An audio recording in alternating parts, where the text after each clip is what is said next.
दोस्तों नमस्कार। आलंदी फाइल्स खुल गई है और एक बार फिर चुनाव आयोग पर सवालों की बौछार है। राहुल ने आज हाइड्रोजन बम तो नहीं फोड़ा, लेकिन एक बड़ा सवाल चुनाव आयोग पर खड़ा किया और दो टूक पूछा कि चुनाव आयुक्त chief election commissioner of India vote चोरों की रक्षा कर रहे हैं। यह आरोप राहुल गांधी ने अपने प्रेस कॉन्फ्रेंस के जरिए सीधा ज्ञानेश कुमार जी पर लगाया। राहुल ने पूछा कि आखिर आलंदी में जिस तरह से 6018 वैध वोटरों के नाम को काटने की कोशिश सिस्टमेटिक तरीके से ऑनलाइन अलग अलग राज्यों के जो कर्नाटक के बाहर के थे उनके मोबाइल नंबर्स का इस्तेमाल करके 6000 वोटरों के नाम डिलीट करने की जो कोशिश की गई, उसकी जो जांच कर्नाटक में सीआईडी कर रही है, उसे चीफ इलेक्शन कमिश्नर का जो दफ्तर है, मुख्य चुनाव आयोग जो है, निर्वाचन आयोग का दफ्तर है, उसमें उसे सहयोग क्यों नहीं कर रहा। वोट को काटने के सिस्टमेटिक तरीके पर जांच में, कर्नाटक की सीआईडी जांच में निर्वाचन आयुक्त भारत का जो निर्वाचन आयोग है वो उसमें सहयोग क्यों नहीं कर रहा। क्या ये वोट चोरों की रक्षा नहीं है? राहुल ने ये दो टूक सवाल पूछा, दो उदाहरण रखे। पिछली बार जब राहुल गांधी ने प्रेस कॉन्फ्रेंस किया था और एटम बम करार दिया था तो ये बताया था कि कैसे वोटरों को ऐड कर वोटर लिस्ट में गड़बड़ी, महादेवपुरा का जिक्र करते हुए कहा था कि एक ही वोटर के नाम कई जगह ऐड किए गए थे, एक ही पते पर बल्क वोटर्स एडेड थे। मतलब वो बात पिछली दफ़े उन्होंने की थी वो वोटर एडिशन की थी। इस बार उन्होंने जो सवाल उठाए हैं वो ये हैं कि सिस्टम के ज़रिए अलग अलग मोबाइल नंबर्स का इस्तेमाल कर, जो कि कर्नाटक से बाहर के हैं, एक सिस्टमेटिक तरीके से बल्क वोटर्स को काटने की कोशिश हो रही है और हुई है, जिसे लेकर खुद कर्नाटक में चुनाव आयोग ने एफआईआर दर्ज करवाई, सीआईडी जांच हो रही है। लेकिन सीआईडी के 18 चिट्ठियों के बावजूद सीआईडी को जो डॉक्यूमेंट्स की दरकार है, जिन चीज़ों की दरकार है ताकि वो तह तक पहुंच सके और वो सूचनाएं भारत के मुख्य चुनाव आयोग के दफ्तर में हैं, वो सूचनाएं मुख्य चुनाव आयोग सीआईडी को नहीं दे रहा है 18 चिट्ठियां लिखने के बाद। और राहुल ने यही सवाल उठाए जिस तरह पिछले प्रेस कॉन्फ्रेंस में ज्ञानेश कुमार ने तमाम आरोपों के बाद ये कहा था कि राहुल गांधी 7 दिन में हलफनामा दें वरना देश से माफी मांगे। राहुल ने आज कहा कि सीईसी एक हफ्ते के अंदर कर्नाटक की सीआईडी को इस मामले में पूरी जानकारी उपलब्ध करवाए, नहीं तो ये साफ हो जाएगा कि मुख्य चुनाव आयुक्त जो ज्ञानेश कुमार हैं वो वोट चोरों की रक्षा कर रहे हैं। ब्लैक एंड वाइट, यहाँ तक तो कोई बात समझने में दिक्कत नहीं होनी चाहिए, क्योंकि राहुल ने मंच पर आकर ये बात तभी रखी जब उनके पास पुख्ता सबूत थे और उनका सिस्टमेटिक उन्होंने एनालिसिस किया। लेकिन बीजेपी कहाँ पहुँच गई? बीजेपी ने इसे जोड़ दिया राहुल की खींच से, कांग्रेस की हताशा से, निराशा से, चुनावों में हार से। अगर नेता प्रतिपक्ष चुनाव में पारदर्शिता के लिए जिसका दावा चुनाव आयोग करता रहा है और जिसकी साख वैसी रही है, उस पर अगर उसके लिए सवाल उठा रहे हैं तो चुनाव आयोग के लिए बैटिंग भी बीजेपी कर रही है और बीजेपी इसे राहुल की हताशा करार दे रही है। बीजेपी तंज कर रही है कि कहाँ हाइड्रोजन बम फोड़ने चले थे और फुलझड़ी जो राहुल ने जलाई वो भी फुस हो गई। लेकिन राहुल ने दो टूक सवाल पूछे हैं, दो उदाहरण के, आलंदी का जिक्र किया है, उन मतदाताओं को सामने रखा है और बताया है कि इनके नाम से इनके फॉर्म का ऑनलाइन इस्तेमाल कर एक लॉगिन से 12 वोटर को डिलीट करने की कोशिश हुई। दरअसल मामला यह है कि वोटर को डिलीट करने की कोशिश हुई, लेकिन वोटर डिलीट नहीं हो पाए क्योंकि वक्त रहते एक बीएलओ ने उसे देखा कांग्रेस के वहाँ के प्रतिनिधि ने इसकी शिकायत की। उसके बाद चुनाव आयोग ने, कर्नाटक के चुनाव आयोग ने एफआईआर की और एफआईआर करने के बाद सीआईडी जांच हो रही है। लेकिन सीआईडी जांच में सीआईडी को जिन चीज़ों की दरकार थी वो उस वक्त के तत्कालीन चुनाव आयुक्त राजीव कुमार ने भी उपलब्ध नहीं करवाई और इस वक्त जो ज्ञानेश कुमार है उन्होंने भी उपलब्ध नहीं करवाई। 18 चिट्ठियां कर्नाटक की सीआईडी ने चुनाव आयोग को लिखी। ये है सवाल। ये सवाल है कि अगर जब सवाल उठ रहे हैं जिसकी मंशा पर एफआईआर दर्ज करवाई गई, खुद चुनाव आयोग ने एफआईआर दर्ज करवाई, कांग्रेस के कैंडिडेट की शिकायत पर दर्ज करवाई, उस पर जब जांच हो रही है तो फिर जांच के लिए जो ज़रूरी डॉक्यूमेंट्स है उसे देने में देर क्यों हो रही है? राहुल ने 2 उदाहरण दिए, एक आलंदी का जिक्र किया, एक और दूसरा महाराष्ट्र का, जहां 6000 से कुछ ज़्यादा वोटरों को ऐड करने की ऑनलाइन तरीके से कोशिश हुई और दोनों में वही मॉडस ऑपरेंडी था, अब वही सिस्टमेटिक तरीके से अपनाया गया था। जाहिर है ये सवाल तो बनता है। अब चुनाव आयोग ने राहुल के आरोपों को निराधार बता दिया सेकंड्स में, जैसे पिछली बार बताया था, तो राहुल ने उसे पलटकर जवाब दिया। चुनाव आयोग ने कहना था कि एफआईआर चुनाव आयोग ने खुद करवाई, उस सीट से कांग्रेस खुद जीती, तो राहुल ने उसका पलटवार किया है और कहा है कि कांग्रेस जीती, लेकिन अगर वो 6000 वोट कट जाते तो कांग्रेस हार जाती। इससे पहले 500, 600 या 800 वोटों के अंतर से बीजेपी जीत गई थी उसी सीट पर। चोरी पकड़ी गई इसलिए कांग्रेस जीत पाई, नहीं तो कांग्रेस वो सीट हार जाती। न जाने ऐसे कितने खेल हुए हैं। आपको याद दिला दूं, दिल्ली में आम आदमी पार्टी ने चुनाव से, विधानसभा चुनाव से इन पहले केजरीवाल जी ने और आम आदमी पार्टी के कई एमएलएज ने ये आरोप लगाए कि बड़ी तादाद में वोटरों को काटने के एप्लीकेशंस चुनाव आयोग को दिए जा रहे हैं। जेन्युइन वोटर्स को, उनके वोटर्स को काटने की शिकायत के एप्लीकेशंस दिए जा रहे हैं, बल्क में दिए जा रहे हैं। तो क्या ये वो मामला नहीं है? क्या वैसा ही मामला नहीं है?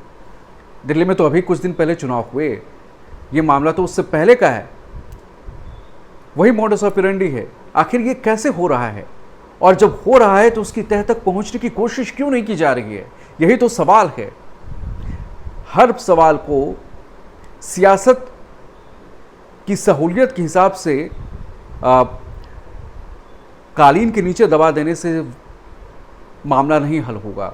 तब ये साख का सवाल है, सहूलियत का नहीं। कल बीजेपी ने आरोप लगाए थे, कांग्रेस सत्ता में थी, बीजेपी ने ईवीएम को हैक करने का आरोप लगाए थे, लेकिन आज बीजेपी पलट गई है क्योंकि वो आज बीजेपी सत्ता में है, कांग्रेस विपक्ष में है। बीजेपी कांग्रेस पर भ्रम फैलाने का आरोप लगा रही है। चुनाव आयोग भी यही दलील दे रहा है और यही ट्वीट के जरिए कह रहा है। लेकिन अगर ये भ्रम है तो भ्रम दूर कीजिए ना, भ्रम क्यों फैलाने दे रहे हैं? बीजेपी कह रही है कि हम तो 400 पार आते, लेकिन ये उस संविधान बदलने का भ्रम फैलाया गया, वो नैरेटिव फैलाया गया, उसे रोक नहीं पाया, इसलिए हम 240 पर सिमट गए। तो अरे आप भ्रम फैलाने का जो ये नैरेटिव चलने क्यों दे रहे हैं? सामने तो आइए। बिहार में एसआईआर पर जब बात चली, उसी दौर में राहुल गांधी ने महादेवपुरा का वो केस स्टडी देश के सामने रखा था। उसके बाद उन्होंने बिहार में वोटर अधिकार यात्रा की। एसआईआर के मुद्दे पर क्या हुआ? चुनाव आयोग अपने जिद पर अड़ी रही और आखिरकार सुप्रीम कोर्ट ने कहा और अपने को सुप्रीम कोर्ट को आदेश में कहना पड़ा कि आधार कार्ड मानना ही होगा, और अब चुनाव आयोग आधार मान रही है। सुप्रीम कोर्ट ने एसआईआर पर कहा कि 65 लाख लोगों के नाम जो काटे गए हैं, जिस वजह से काटे गए वो बताने ही होंगे, उसे वेबसाइट्स पर डालना ही होगा। चुनाव आयोग ने डाला।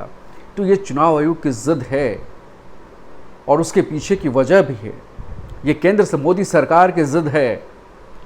हालांकि चुनाव आयोग संवैधानिक संस्था है, लेकिन मोदी सरकार ने अभी, आप इसे वक्फ कानून पर ले लीजिए, जब इतने घंटे की मैराथन बैठक के बाद, विपक्ष की तमाम आपत्तियों के बाद, जब ये बिल सुप्रीम कोर्ट में, जब ये कानून पर सुप्रीम कोर्ट में चर्चा हुई, तो जो विवादास्पद जो क्लॉज थे उस पर सुप्रीम कोर्ट ने रोक लगा दी। कानून को बरकरार रखा, लेकिन उस जो विवादास्पद मुद्दे थे उस पर उन्होंने रोक लगाई है। तो सहूलियत की राजनीति नहीं होनी चाहिए, ये बात साख की है। और चुनाव आयोग को इस पर भी जवाब देना चाहिए। सिर्फ ये भ्रामक हैं, हर कुछ भी पूछो तो भ्रामक हैं लिखकर बात ख़त्म कर दो, रफा दफा कर दो। राहुल ने हलफनामा नहीं दिया तो हम जांच नहीं करेंगे, महादेवपुरा में क्या हुआ क्या नहीं हुआ, बात जो बीत गई सो बात गई, इस तर्ज पर काम नहीं होगा, क्योंकि ये संविधान और देश की लोकतंत्र का सवाल है। लोकतंत्र ही जीवित नहीं रहेगा, लोकतंत्र में ही मिलावट हो जाएगी तो फिर देश कैसे चलेगा। राहुल गांधी ने जो सवाल उठाए उस सवालों पर गौर करना ज़रूरी है। उसे सिर्फ इसलिए नहीं कि राहुल सिर्फ आरोप लगाकर भाग जाते हैं। ये तो बीजेपी और आम आदमी पार्टी की भी कभी स्ट्रैटेजी हुआ करती थी कि आरोप लगाओ और भाग जाओ, बाद में माफ़ी मांगो। सवाल वाजिब उठाए गए हैं और सवाल वाजिब जब उठाए गए हैं तो उसकी जांच होनी चाहिए। हाइड्रोजन बम तो राहुल ने आज नहीं फोड़ा, उन्होंने कहा कि उसकी तैयारी हो रही है, लेकिन उससे पहले जो ये सवाल उठाए गए वो वाजिब सवाल हैं। भले ही चुनाव आयोग यही कहे कि किसी भी वोटर का नाम काटने से पहले उसे नोटिस दिया जाता है, उसे बताया जाता है, लेकिन बहुत सारे वोटर्स तो अभी भी इस देश में हैं, जैसे सुप्रीम कोर्ट के सामने पेश किया गया, जिन्हें जिंदा ही मरा हुआ घोषित कर दिया गया। उनसे पूछा गया था क्या? उन्हें नोटिस दिया गया था क्या? उन्हें कैसे पता चला? नाम कट जाने के बाद पता चला। अगर उसी आलंदी में 6018 वोटर्स के नाम कट जाने के बाद पता नहीं चलता तो कांग्रेस चुनाव हार जाती, पूरा नैरेटिव बदल जाता। वही अनुराग ठाकुर जो आज प्रेस कॉन्फ्रेंस करने आए, उन्होंने राहुल के महादेवपुरा वाले केस स्टडी के बाद 6 जगहों का डेटा दिया। उन्होंने कैसे इतनी जल्दी डेटा दे दिया और उनसे चुनाव आयोग ने क्यों नहीं हलफनामा मांगा? उसे सिर्फ राजनीतिक आरोप क्यों माना? तो निष्पक्षता के लिए, साख के लिए ज़रूरी है कि चुनाव आयोग अपनी निष्पक्षता दिखाए, साबित करे, और ये वक्त की मांग है। और नैरेटिव सहूलियत की ऐसी बनाई जा रही है कि जब बिहार में वोट चोरी की बात हो रही है, वोटर अधिकार यात्रा की बात हो रही है, तो ये घुसपैठिए के मुद्दे को उठा रहे हैं। ये घुसपैठिया कौन है? कहाँ से आए घुसपैठिए? आए तो रोका क्यों नहीं? आए तो अब तक हैं क्यों? बसाया क्यों गया? 11 सालों से मोदी प्रधानमंत्री हैं, चुनाव तक घुसपैठिया, चुनाव के बाद घुसपैठिया गायब। अभी वोटर के अधिकार की बात हो रही है तो ये घुसपैठिए का मुद्दा बता रहे हैं। राहुल देश के सवाल उठाते हैं तो इसे वो पाकिस्तान से जोड़ देते हैं, तब इन्हें गाली याद आती है। तो ये तो लफ्फाजी है, जिसे राजनीतिक लफ्फाजी कहते हैं, सियासी लफ्फाजी। लेकिन अगर आप बीजेपी ये डर दिखा रही है कि राहुल अराजकता पैदा कर रहे हैं ऐसे सवाल उठा के, तो ये गलत है, क्योंकि सवाल ऐसे कई लोगों के मन में हैं। तो संवैधानिक संस्थाओं का जो फ़र्ज़ है वो यही है कि इन सवालों का जवाब देश के सामने दें, रखें, राहुल को मौका ही ना मिले। और राहुल अगर गलत हैं तो राहुल पे कार्रवाई करें, सामने से कार्रवाई करें। फिर किस हलफनामे का इंतज़ार क्यों?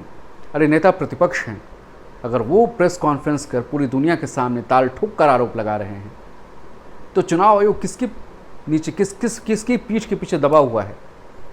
किस डर से चुप है? सामने आए, दुनिया के सामने प्रेस कॉन्फ्रेंस फिर करे और दो टूक बताए कि क्या सच है क्या गलत है। 7 दिन का वक्त दिया है राहुल ने, चुनाव आयोग सीआईडी को जवाब तो दे,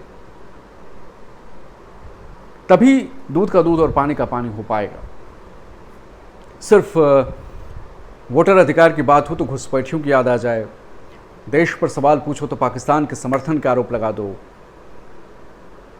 विपक्ष आपका समर्थन करे लेकिन संसद में आप बोलें तो बोलें कि आपका रिमोट तो आपके मुद्दों का रिमोट तो पाकिस्तान से चलता है। ये कौन सी भाषा है और ये कौन सी आरोप प्रत्यारोप का दौर है? ये कौन सी विभाजन की राजनीति है?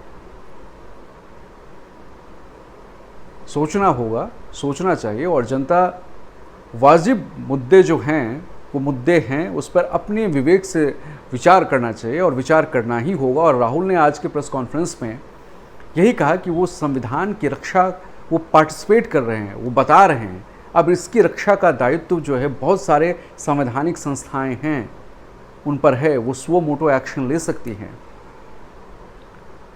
वैसे राहुल से भी पूछा जा रहा है कि आप हलफनामा देने में क्यों डर रहे हैं, सवाल पूछे जा रहे हैं। और राहुल कह रहे हैं कि हलफनामा मैं सार्वजनिक तौर पे ये कह रहा हूँ, यही मेरा हलफनामा है, हमने शपथ ली है संविधान की।